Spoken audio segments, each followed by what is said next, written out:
Hello friends, UPSC mains में high score करना is a guarantee that you will find your name in the final list and also you will get your preferred service. And for that, आपके mains के answers का proper evaluation होना बहुत important है। और यहाँ पे IAS network with a team of toppers और जिन्होंने लेटेस्ट यूपीएससी के इंटरव्यू दिए हैं, they will help you in your evaluation process. For further details contact us और visit our website of IAS network. Thank you. Hello everyone, मेरा नाम प्रशांत कुमार है और हाल में ही झारखंड लोक सेवा आयोग परीक्षा के रिजल्ट में मैंने डीएसपी वाली लिस्ट में 13वीं स्थान और ओवरऑल 39वीं स्थान प्राप्त किया है। इस प्रोग्राम के तहत मैं आप सबों के बीच झारखंड जेपीएससी से रिलेटेड आपको अपना स्ट्रेटजी बताऊंगा ताकि आप भी जो आने वाली 11वीं जेपीएससी है उसमें अच्छा कर सकें, अच्छा परफॉर्मेंस दे सकें। दोस्तों, यह प्रोग्राम 3 तरह से चलेगा। इसमें मैं 3 एस्पेक्ट्स पे बात करूंगा। एक तो मेरा पर्सनल लाइफ पे, फिर मेरा जेपीएससी का एक ब्रीफ कि मेरा जेपीएससी जर्नी कैसा रहा, और उसके बाद मैं जेपीएससी के सिलेबस पर बात करूंगा। मैं बताना चाहूँगा कि मैं मूलतः झारखंड के चतरा ज़िले का निवासी हूँ, जहाँ के सरकारी स्कूल से मेरी शिक्षा होने के बाद मैंने डीएवी हेल से अपनी 12th की पढ़ाई की, जिसके बाद मैंने बीआईटी मेसरा से इंजीनियरिंग कंप्लीट किया। उसके बाद मैं सिविल सेवाओं की तैयारी में आने से पहले वेदांता एक मल्टीनेशनल कंपनी है, उसमें मैंने एक असिस्टेंट मैनेजर के तौर पर अपनी सेवाएं दी, जिसके बाद मुझे लगा कि मुझे सिविल सेवा करना चाहिए। चूँकि मैंने बीआईटी मेसरा के में पढ़ाई के दौरान अपने सामाजिक कार्यों के वजह से मुझे राष्ट्रपति से राष्ट्रपति सम्मान भी प्राप्त हुआ था, और साथ ही एजुकेशन मिनिस्ट्री के द्वारा राष्ट्रीय विशाखा अवार्ड मिला था। तो मेरा कहीं ना कहीं समाज के प्रति, सामाजिक कार्यों के प्रति एक टिल्ट शुरू से रहा था। तो मैं चाहता था कि मैं इसी में करियर बनाऊं, इसीलिए असिस्टेंट मैनेजर का पोस्ट छोड़कर मैंने यूपीएससी की तैयारी शुरू की। और शुरू के 2 अटेम्प्ट में मेरा यूपीएससी का प्रीलिम्स नहीं हुआ, तो मैं थोड़ा मुझे लगा कि मुझे ऑप्शन बी, प्लान बी की ओर भी बढ़ना चाहिए। इसलिए मैंने यूपीएससी के इतर भी स्टेट पब्लिक सर्विस कमीशन का फॉर्म भरा, और 2021 में मैंने यूपीएससी, उत्तर प्रदेश लोक सेवा आयोग और झारखंड लोक सेवा आयोग, इन तीनों का प्रीलिम्स क्लियर किया और मैंने तीनों का मेंस दिया। चूँकि यूपीएससी का परीक्षा 16 तारीख को ख़त्म हुआ था, 16 जनवरी को, और 28 जनवरी से झारखंड लोक सेवा आयोग और उत्तर प्रदेश लोक सेवा आयोग दोनों की मुख्य परीक्षा थी, और मैं दोनों में क्वालिफाइड था। तो और झारखंड का सिलेबस यूपीएससी से ऑल टुगेदर थोड़ा डिफरेंट है, और उत्तर प्रदेश और यूपीएससी दोनों का सिलेबस लगभग समान है। तो मैंने यह निर्णय लिया कि मैं झारखंड ना जा कर के उत्तर प्रदेश लोक सेवा आयोग का मेंस दूं, चूँकि दोनों एक डेट पे था। पर 16, 17, 18, 19 को मैं 3 दिन अपने यूपीएससी के बाद उत्तर प्रदेश लोक सेवा आयोग की तैयारी शुरू की। उसके बाद 19 को कोविड के कारण से यह नोटिस आया उत्तर प्रदेश लोक सेवा आयोग के द्वारा कि इस परीक्षा को अगले नोटिस तक टाल दिया जाता है। तो अब मेरे पास एकदम संशय सा विषय था, क्योंकि 28 तारीख से झारखंड की परीक्षा थी और 19 तक मैं यूपी और यूपीएससी में लगा हुआ था। तो आनन फानन में मैंने 19 को ही अपनी गाड़ी ट्रेन पकड़ी ताकि मैं बोकारो जा सकूं, चूँकि मेरे बड़े भैया भी झारखंड में मेंस दे रहे थे, और मेरे बड़े भैया प्रवीण कुमार इससे पहले भी मेंस दे चुके थे झारखंड में। तो मुझे लगा कि भैया अच्छे से पढ़ा पाएंगे, क्योंकि मेरी पढ़ाई नहीं हो पाई थी। तो मैं आनन फानन में बोकारो गया, जहाँ से 20 को मैं जहाँ पहुँचा, और फिर मैंने जेपीएससी की पढ़ाई शुरू की। और चूँकि मेरा रीजनल लैंग्वेज खोरठा था, और मेरे घर में भी खोरठा बोला जाता है, और मैं एक खोरठा भाषी हूँ, तो इसके लिए मैंने और लेकिन मेरी इसमें फॉर्मल एजुकेशन कुछ भी नहीं थी, तो मैंने खोरठा से ही शुरू किया। और सच पूछिए तो खोरठा पढ़ने में मुझे बहुत मज़ा आया, और 2 दिनों में ही लगभग मैंने सिलेबस को ख़त्म कर दिया। चूँकि मेरे पास 7 ही दिन थे और सारे सब्जेक्ट को बांट दिया जाए तो मेरे पास 2 दिन भी नहीं बच रहे थे, पर मैंने खोरठा एकदम नहीं पढ़ा था, तो 2 दिन मैंने खोरठा विषय पढ़ा। उसके बाद 21-22 को मैंने खोरठा की पढ़ाई की। उसके बाद मैं 23-24 को अदर सब्जेक्ट देख रहा था, जैसे पब्लिक एडमिनिस्ट्रेशन। लेकिन फिर 24 को आप जैसा कि जानते हैं कि हाई कोर्ट के आदेश के बाद जेपीएससी को भी टाल दिया गया। तो इसके बाद मैं फिर यूपीएससी के इंटरव्यू और आपका उत्तर प्रदेश लोक सेवा आयोग का मेंस का तैयारी करने लगा। फिर अचानक से 17 फरवरी को जेपीएससी का रिजल्ट आ जाता है। फिर मैं देखता हूँ तो केवल मेरे पास 22 दिन थे। तो इन 22 दिनों में ही मुझे तैयारी करनी थी जेपीएससी की, और जेपीएससी का सिलेबस थोड़ा डिफरेंट है यूपीएससी से, तो मैं फिर इसमें तैयारी में जुट गया। इसके बाद मुख्य परीक्षा हुई, जैसा कि आप सब जानते हैं, और मुख्य परीक्षा में मेरा चयन हुआ। इसके साथ साथ इंटरव्यू के बाद भी मेरा चयन हो गया। तो इसके बाद मैं आप सबों को बताना चाहूँगा कि आप इसको कैसे टैकल कर सकते हैं, इस सिलेबस को। मैं सिलेबस को एक बार डिकोड करना चाहूँगा। तो इसको हम 3 फेज़ में बांटते हैं, एक प्रीलिम्स, फिर मेंस और फिर इंटरव्यू। तो प्रीलिम्स को आप देख सकते हैं कि प्रीलिम्स का सिलेबस जो है वो मार्क्स के बेसिस पे बांटा हुआ है कि इस टॉपिक से इतने मार्क्स के क्वेश्चन आएंगे, इस टॉपिक से इतने मार्क्स के क्वेश्चन आएंगे। तो मेरा मतलब मानना, मेरे स्ट्रेटजी ऐसी रही थी, आप चाहें तो फॉलो कर सकते हैं या नहीं कर सकते हैं। तो उसमें मतलब जो 60% ऑफ जो सिलेबस था वो बहुत कम पढ़ना था, और 40% सिलेबस में बहुत ज़्यादा वास्ट था। चूँकि मैं यूपीएससी का तैयारी करता रहा हूँ तो मेरे पास उतना समय नहीं था कि मैं जेपीएससी के लिए इतने बड़े सिलेबस पर पढ़ सकूँ। तो मैंने 60 नंबर जो मार्क्स के जो कम टाइम टेकिंग वाले सिलेबस थे, पहले उसको कंप्लीट किया, और थोड़ा बहुत वो जो 40 मार्क्स जो बचे थे उनको देख लिया। तो इसके वजह से मतलब एक तो नेगेटिव मार्किंग नहीं है झारखंड में, तो मेरी कोशिश ये थी कि 60 में 50 में इधर ठीक कर दूं, और बाकी जो 40 होगा अगर उसमें मैं 20 भी ठीक कर दूं तो 70 में मेरा हो जाना चाहिए। और हुआ भी यही। मेरा पेपर 1 में लगभग 70 क्वेश्चन सही हुए, और पेपर 2 में लगभग 65 क्वेश्चन सही हुए। तो मेरा प्रीलिम्स में इस तरह से चयन हो गया। इसके बाद आता है मेंस। तो मेंस को जब आप देखेंगे तो इसमें प्रॉपर 6 पेपर्स होते हैं। पहला हिंदी इंग्लिश कंपलसरी पेपर है, जो लैंग्वेज क्वालिफाइंग पेपर है। तो इसके लिए तो मैं ज़्यादा कुछ नहीं बताना चाहूँगा, आप सभी इतने सक्षम हैं कि ये पेपर क्लियर कर लेंगे, क्योंकि इसमें 30% मार्क्स लाना होता है। दूसरा पेपर आता है रीजनल लैंग्वेज, या फिर हिंदी या इंग्लिश। तो इसमें चूँकि मेरा खोरठा लैंग्वेज था, जैसा कि मैंने बताया, और खोरठा चतरा, बोकारो, धनबाद, हजारीबाग, इन क्षेत्रों का एक रीजनल लैंग्वेज है। मेरी खुद मातृभाषा है, हम लोग घर में सब लोग खोरठा में ही बात करते हैं। तो मुझे लगा कि मैं इसमें कंफर्टेबल रहूँगा और मैं इसमें अच्छे से परफॉर्म कर पाऊँगा। और इसके मुझे ये भी लगता था कि इसके कारण खोरठा का प्रचार प्रसार और खोरठा को एक कहीं ना कहीं बढ़ावा मिलेगा। तो मैंने खोरठा लैंग्वेज पढ़ना शुरू किया, कुछ साहित्यकारों को पढ़ा, और बाकी मेरे जो बड़े भैया हैं, जैसा कि मैंने बताया कि वो भी मेंस दे रहे थे, तो उन्होंने मुझे खोरठा में बहुत मदद की, और मेरा खोरठा का लगभग सिलेबस इस तरह से कंप्लीट हो गया। तो आप सब भी यही कर सकते हैं। Doctor B.N. ओहदार सर की किताब है, गजाधर महतो जी की किताब है, इन सब किताबों से आप कहीं ना कहीं सिलेबस को कंप्लीट कर सकते हैं। सिलेबस में टॉपिक्स दिए हुए हैं, इन्हीं टॉपिक पर आप डिफरेंट लोगों के मटेरियल से, डिफरेंट लोगों की किताब से आप उठा सकते हैं और पढ़कर नोट्स, शॉर्ट नोट्स बना सकते हैं। इसके बाद पहला पेपर आता है जीएस का, हिस्ट्री और ज्योग्राफी का।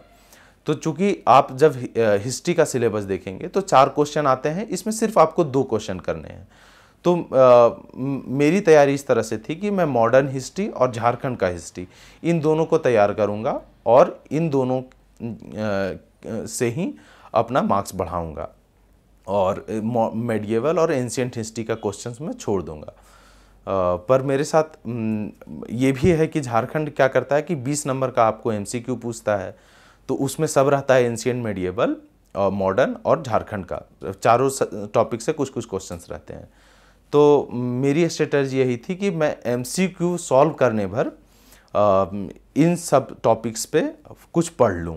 तो मैंने लूसेंट को एंशिएंट और मेडिएवल के लिए पढ़ लिया, और जो मॉडर्न हिस्ट्री था उसका मेरा खुद का नोट्स बनाया हुआ था डिफरेंट सोर्सेज से, मैंने उसको फॉलो किया। और झारखंड के लिए मैंने मनीष रंजन को फॉलो किया। इसके साथ साथ मनीष रंजन की किताब के साथ साथ मैंने आपके रामानंद तिवारी सर की एक किताब है उसको फॉलो किया। तो इस तरह से मेरा हिस्ट्री का पोर्शन कंप्लीट हो गया। उसके बाद मेरे जो झारखंड वाले जो एमसीक्यू पोर्शन थे 20 क्वेश्चन, उसमें से जो हिस्ट्री का पोर्शन था 10 क्वेश्चन, उसमें से मेरे 9 सही भी हो गए थे। उसके बाद ज्योग्राफी का पोर्शन आता है। तो ज्योग्राफी मोर और लेस जो है वो यूपीएससी के सिलेबस के तर्ज पे ही है, केवल झारखंड का ज्योग्राफी हम लोग को इतर पढ़ना पड़ता है। तो इसको भी मैंने रामकुमार तिवारी सर की किताब से पढ़ा और इसके साथ साथ मनीष रंजन को फॉलो किया। तो इस तरह से मेरा जो है ज्योग्राफी भी तैयार हो गया। उसके बाद आता है पेपर 2, जीएस पेपर 2, जो कि आपका पॉलिटी एंड पब्लिक एडमिनिस्ट्रेशन होता है। तो चूँकि पॉलिटी जो है यूपीएससी के सिलेबस में है, तो यहाँ मेरी तैयारी उस तरह से हो चुकी थी। लेकिन इसके साथ साथ दिक्कत ये था कि पब्लिक एडमिनिस्ट्रेशन भी 100 मार्क्स का आने वाला था। तो पब्लिक एडमिनिस्ट्रेशन मैं कुछ नहीं पढ़ पाया था। तो मेरा रूममेट है कौशल, वो भी जेपीएससी का मेन दे रहा था। तो मैंने पब्लिक एडमिनिस्ट्रेशन का उसने कुछ शॉर्ट नोट्स बना के रखे थे, मैं उससे कुछ पढ़ लिया। इसके साथ साथ मैंने लक्ष्मीकांत की जो पब्लिक एडमिनिस्ट्रेशन की बुक है उससे सिलेबस के अकॉर्डिंग अपने लिए कुछ कंटेंट तैयार कर लिया। इस तरह से मेरा पब्लिक एडमिनिस्ट्रेशन का तैयार हो गया। और पॉलिटी मैंने जैसा कि बताया कि यूपीएससी का देता हूं, तो उसके वजह से पॉलिटी ऑलरेडी तैयार था। अच्छा, पब्लिक एडमिनिस्ट्रेशन में कुछ पोर्शन जो हैं वो गवर्नेंस से रिलेटेड हैं। तो यूपीएससी में गवर्नेंस भी सिलेबस में है। तो इस तरह से मेरा वो पब्लिक एडमिनिस्ट्रेशन का भी कुछ पार्ट क्लियर हो गया। इसके बाद जो है पेपर जो 3 है इकोनॉमिक्स वाले पोर्शन पे आते हैं। तो जीएस पेपर जो 3 है इकोनॉमिक्स और सस्टेनेबल डेवलपमेंट, इसको मैंने 2 पार्ट में बांटा। पहले तो इकोनॉमिक्स जो जनरल इकोनॉमिक्स है, तो इसकी तैयारी भी लगभग मेरी यूपीएससी के तैयारी से अलाइंड थी, तो ये हो गई थी। इसके बाद जो है झारखंड का इकोनॉमिक्स जो है, इसको मैंने 2 तरह से तैयार किया। एक तो मनीष रंजन से कुछ स्टैटिक पोर्शंस मैंने देख लिए, खनिज वगैरह, कोयला, खनिज। और इसके बाद मैंने इकोनॉमिक सर्वे जो 2021 की थी उसको थॉरोली पढ़ा, एक एक लाइन पढ़ा, और इसको मैंने 10 पेज का शॉर्ट नोट्स बना लिया। और ये लिटरली मैं बताऊं बहुत काम आता है, और इसको आंसर राइटिंग में आप अच्छे अच्छे पॉइंट्स दे सकते हैं। और इकोनॉमिक्स सर्वे कोड करेंगे तो मुझे लगता है कि अच्छा मार्क्स फेच कर सकते हैं आप सब। तो इकोनॉमिक्स सर्वे देखना चाहिए। आप किसी स्टेट के बारे में एग्ज़ाम दे रहे हैं और किसी स्टेट के बारे में अच्छे से अगर जानना चाहते हैं, तो निश्चित तौर पे उस स्टेट का इकोनॉमिक सर्वे कहीं ना कहीं बहुत काम का चीज़ है। तो इकोनॉमिक सर्वे का मैंने नोट्स बनाया और इकोनॉमिक सर्वे को डिफरेंट आंसर में मैंने कोड करने का भी कोशिश किया। और जो 4th पेपर है साइंस का, जिसमें 5 क्वेश्चन आते हैं और पाँचों डिफरेंट टॉपिक्स पे हैं, तो इसको भी मैंने डिफरेंटली मतलब तैयार किया। इन्वायरमेंट था तो इन्वायरमेंट भी लगभग यूपीएससी से अलाइंड है। बाकी जो झारखंड रिलेटेड जो साइंस का था, झारखंड का में एग्रीकल्चर, झारखंड में फिशरीज, वर्मी कल्चर, इन सब को गूगल सर्च करके और कुछ इकोनॉमिक सर्वे से मैंने कुछ कंटेंट को उठाया, और इस तरह से मैंने साइंस को तैयार किया। तो इस तरह से मैंने बताया कि कैसे कैसे मैं अलग अलग डिफरेंट सब्जेक्ट को का सिलेबस कैसे तैयार कर सकते हैं। अब मेन एस्पेक्ट आता है आंसर राइटिंग एग्ज़ाम सेंटर में। तो अब जबकि जो बहुत लोग प्रैक्टिस नहीं करते हैं, मेरा तो खैर यूपीएससी की परीक्षा थी 6 जनवरी से 16 जनवरी, तो मैं थोड़ा रिटेन में तैयार था। बट बहुत लोग डायरेक्ट चले जाते हैं आंसर लिखने एग्ज़ाम में मेंस के समय। तो बहुत तरह के या तो घबराहट होती है या उतना जल्दी नहीं लिख पाते हैं तो आंसर छूट जाता है। तो मेरा मानना है कि आंसर प्रैक्टिस बहुत ज़रूरी है इन सब पब्लिक सर्विस कमीशन के जो भी एग्ज़ाम्स होते हैं इसमें। तो सबसे पहला आता है लैंग्वेज पेपर। तो आप 4 पेपर में हो सकता है कि अच्छे से आंसर टाइम बाउंड में लिख भी लें, लेकिन लैंग्वेज पेपर एक ऐसा है कि बहुत ही लेंथी है, बहुत ही ज़्यादा लिखना है। और आप अगर कोई जो ऐसा लैंग्वेज रखे हैं जिसको देवनागरी लिपि में लिखना है, जैसे कि खोरठा है, इसको देवनागरी लिपि में लिखना है, तो ये कहीं ना कहीं अगर आपका मीडियम इंग्लिश है तो कहीं ना कहीं आप बहुत इसमें ये टाइम टेकिंग हो जाएगा और आप सही टाइम पे हो सकता है कंप्लीट ना कर पाएँ। तो मेरा मानना है कि आप पहले से 2-3-4 मॉक जो पेपर हैं जो डिफरेंट अभी तो 2 साल खोरठा का परीक्षा भी हो गया है, तो आप इसको उठाकर फिर से आप लिख सकते हैं इसका आंसर और प्रैक्टिस कर सकते हैं कि आप कितने टाइम बाउंड में आप आंसर लिख पा रहे हैं कि नहीं लिख पा रहे हैं। तो इस तरह से आप खोरठा को कंप्लीट कर सकते हैं। और खोरठा थोड़ा सा लेंदी हो जाता है, और पेपर में अगर आप 30 पेज तक जाते हैं तो खोरठा में हो सकता है कि आपको 32-33 पेज तक भी जाना पड़े। इसके बाद आता है हिस्ट्री और ज्योग्राफी का पोर्शन।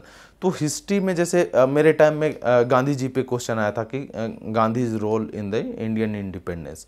तो इसको मेरे पास ना क्रिएटिविटी का बहुत स्कोप नहीं बच रहा था कि मैं इसमें क्या कर सकता हूँ। तो बाकी तो एक डायग्राम बना के, हाँ गांधी जी का ये role, different social role, economical role, इस तरह से कुछ तो एक छोटा सा डायग्राम मैंने बनाया था। इसके बाद मैंने क्या किया कि मैंने एक भारत का मैप बनाया और बताया कि गांधी जी का different role in the different location of the India क्या क्या हो सकता था। तो इसको मैंने मैप के थ्रू शो किया। तो इस तरह से मैंने एक आंसर में मैप को भी किसी न किसी तरह से घुसाने का कोशिश किया। इसी तरह झारखंड में कोल का क्वेश्चन था ज्योग्राफी में। तो इसमें भी मेरा प्रयास ये रहा कि मैं झारखंड का डिफरेंट दो मैप बनाए मैंने, और एक में मैंने शो किया कि कोयला कहाँ पाया जाता है, और एक में मैंने बताया कि कोल जो झारखंड में कोल बना उसका प्रोसेस कैसे रहा होगा। तो इस तरह से आप जो आंसर में है वो मैप का, डायग्राम का यूज़ कर सकते हैं। इसके बाद जो पेपर सेकंड था पॉलिटी और पब्लिक एडमिनिस्ट्रेशन, इसमें बहुत ज़्यादा स्कोप नहीं था कि आप मैप बना सकें। तो मेरा कुछ मतलब और वेन डायग्राम बना सके, कुछ डिफरेंट टाइप का डायग्राम बना सके। तो इसमें मेरा जनरली जो था वो फ्लो चार्ट टाइप था कि मतलब कुछ रोल बताया, डिस्ट्रिक्ट एडमिनिस्ट्रेटर का रोल है तो मैंने मतलब 2 तरह से बताया कि झारखंड में डिस्ट्रिक्ट एडमिनिस्ट्रेटर का 2 तरह से रोल है, एक डीएम के तौर पे, एक डीसी के तौर पे, एक रेवेन्यू कलेक्टर के तौर पे भी काम करता है, एक मजिस्ट्रेट के टाइम भी काम करता है।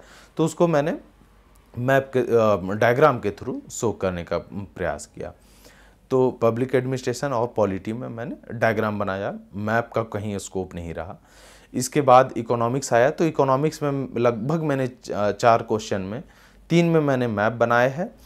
एक जो क्वेश्चन था वो कि झारखंड की समस्याएं, तो इसमें मेरा डिफरेंट अप्रोच रहा कि झारखंड में जैसे मैंने मुझे याद आ रहा है कि मैंने माल न्यूट्रिशन, स्टंटिंग और वेस्टिंग, इनको तीनों को एक सिंगल वेन डायग्राम में बताने का कोशिश किया कि कैसे तीनों इंटरलिंक्ड हैं और झारखंड जो है वो triple burden of mall nutrition को सफ़र कर रहा है।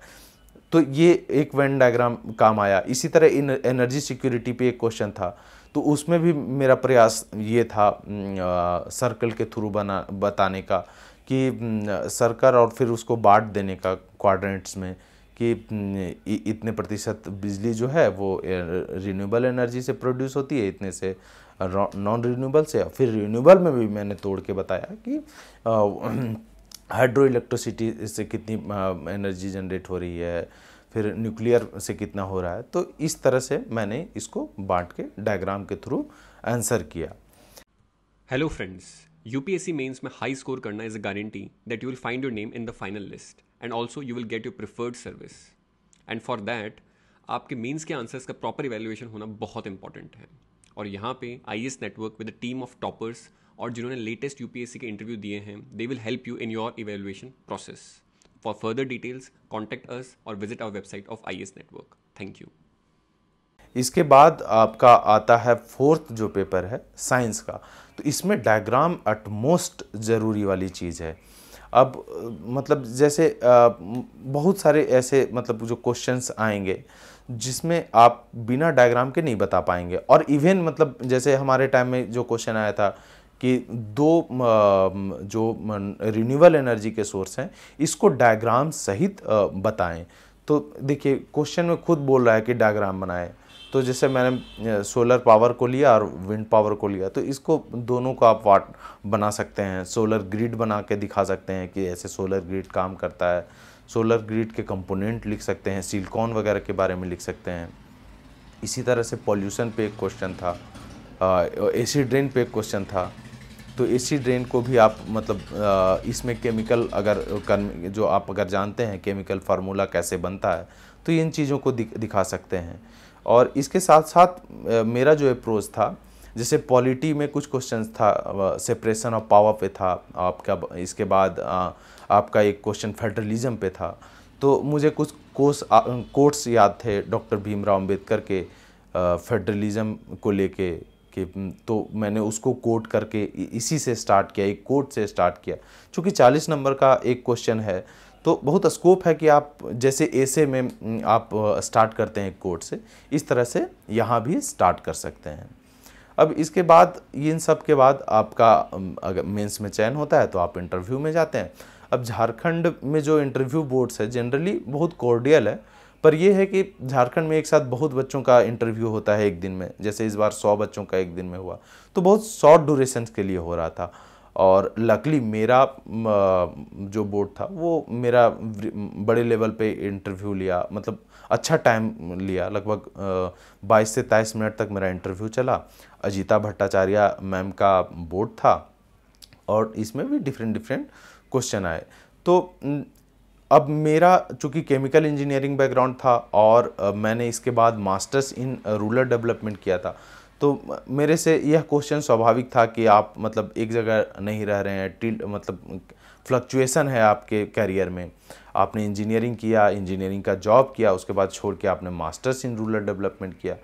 तो इन सब तरह का जो क्वेश्चन है आपसे पर्सनल रिलेटेड ये आएंगे, तो इनको आपको पहले से सोच के जाना है कि क्या करना है। दूसरा, मेरे से कुछ केमिकल इंजीनियरिंग के भी क्वेश्चन पूछे गए।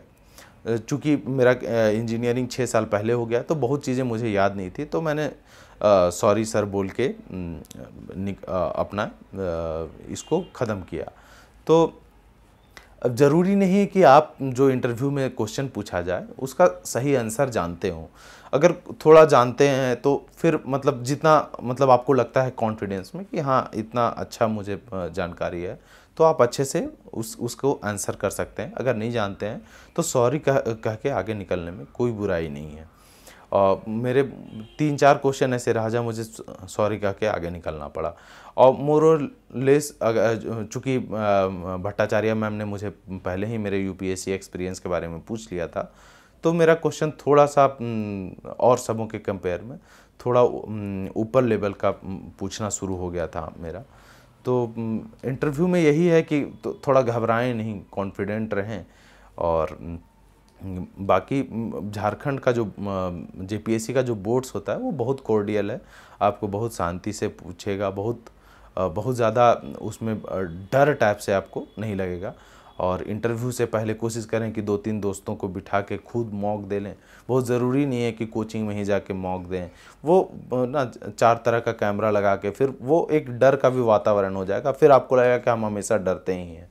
अब मेरा ही देखिए, मैंने कहीं भी किसी भी कोचिंग में किसी भी तरह का मॉक नहीं दिया, तो भी मुझे लगता है कि मेरा इंटरव्यू कहीं ना कहीं अच्छा ही गया था। तो खुद कॉन्फिडेंट रहें और इंटरव्यू का इस तरह से तैयारी करें। इसके बाद बात आती है जनरल बातें, किन चीज़ों का ध्यान रखना है। देखिए, जो स्टेट पब्लिक सर्विस कमीशन होती है, इन्होंने बहुत कारणों की वजह से अपना क्रेडेंशियल कहीं ना कहीं खोया है, और जिसको झारखंड, कम से कम झारखंड, बिहार और उत्तर प्रदेश, इन सब की लोक सेवा आयोग जो है वो कहीं ना कहीं रीगेन करने का कोशिश कर रहा है अपना जो क्रेडेंशियल और क्रेडिबिलिटी जो खो चुका है। तो इस दौर में देखेंगे कि जो झारखंड का एग्ज़ाम है बहुत ही फेयर मैनर और बहुत ही त्वरित तौर पर हुआ।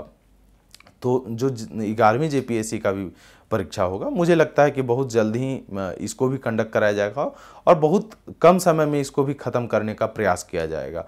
तो आप सबों से मेरा सलाह होगा कि आप निश्चित तौर पे अब से लग जाएं, क्योंकि हो सकता है कि बहुत टाइम ना मिले आपको।